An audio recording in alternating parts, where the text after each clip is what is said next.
মতো আমারই রব, বুঝবি কেমন। 2019 সালে সবশেষ পপিকে দেখা গিয়েছিল দ্য ডিরেক্টর সিনেমায়। এরপর হঠাৎই যেন হারিয়ে গেলেন।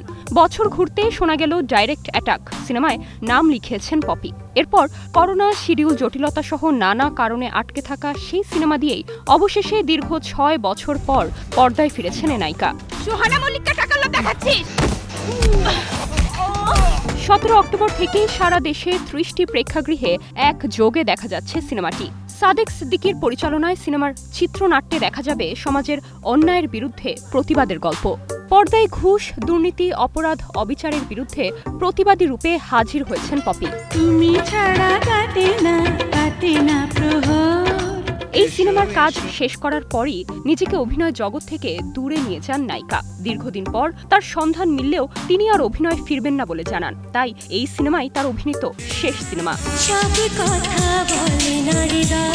এর আগে 10 সেপ্টেম্বর নিজের জন্মদিনে সংবাদ মাধ্যমকে দেয়া এক সাক্ষাৎকারে পপি স্বীকার করেন তার কারণে কয়েকটি সিনেমা ঝুলে গেছে। সেগুলোর জন্য বেশ দুঃখ প্রকাশও করেন পপি।